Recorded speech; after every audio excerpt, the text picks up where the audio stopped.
លួយស្រឡាញ់អូនតាំងពីស្ងួនមិនទាន់មានសង្សារតែមិនដឹងត្រូវធ្វើយ៉ាងណាឲ្យជីវ៉ាបានយល់ពីចិត្តទេលួយកាត់ពីអនរថ្ងៃចង់សារពីប្រាប់ស្រណោយតែមិនហ៊ានទេព្រោះមៀងមេនឹងបងទើបស្គាល់គ្នាតែយូរទៅអារម្មណ៍នេះក៏ស្រលាញ់អូនខ្លាំងយូរក៏បងដឹងថាមានស្ងួនមានសង្សាររួយហើយតែធ្វើខ្លួនដូចជាគ្មានបញ្ហាមិនខ្វល់ថាអូនមានសង្សារត្រឹមឲ្យយើងបានជួបគ្នាមិនដឹងពេលនេះយើងក្នុងឋានៈអ្វីតែត្រឹមពេលនេះបងគិតដល់ស្រីនឹកដល់អូនបាត់បារម្ភស្មួនស្រមោស្រមៃនឹកដល់អូនគ្រប់ពេលនឹងច្បាស់ពេលនេះអូនក៏មិនសង្សារតែបងបានហាមចិត្តខ្លួនឯងមិនបានទេ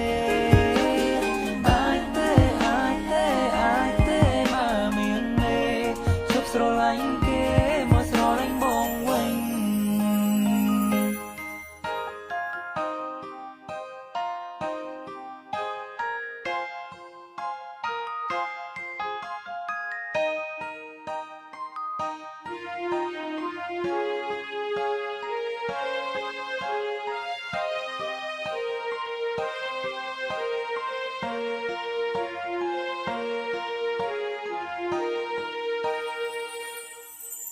លួយស្រឡាញ់អូនតាំងពីស្ងួនមិនទាន់មានសង្សារតែមិនដឹងត្រូវធ្វើយ៉ាងណាឲ្យជីវ៉ាបានយល់ពីចិត្តទេលួយកាត់ពីអនរថ្ងៃចង់សារពីប្រាប់ស្រណោយតែមិនហ៊ានទេព្រោះមានមេនឹងបងទើបស្គាល់គ្នាតែយូរទៅអារម្មណ៍នេះក៏ស្រលាញ់អូនខ្លាំងយូរក៏បងដឹងថាមានស្ងួនមានសង្សាររួយហើយតែធ្វើខ្លួនដូចជាគ្មានបញ្ហាមិនខ្វល់ថាអូនមានសង្សារ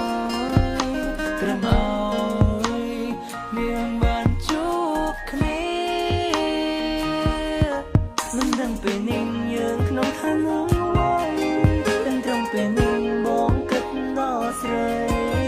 នឹកដល់អូនបាត់បារម្ភស្មួនស្រមោស្រមៃនឹកដល់អូនគ្រប់ពេលនឹងច្បាស់ពេលនេះអូនក៏មិនសង្សារតែបងបានហាមចិត្តខ្លួនឯងមិនបានទេបើមានមេជប់ស្រឡាញ់គេមកស្រឡាញ់បងវិញយើងក្នុងឋានៈអ្វីដឹងត្រឹមពេលនេះបងគិតដល់ស្រីនឹកដល់អូនពិតបារម្ភស្ងួនស្រមោស្រមៃនឹកដល់អូនគ្រប់ពេលនឹងច្បាស់ពេលនេះអូនក៏មិនសង្សារតែបងបានហាមចិត្តខ្លួន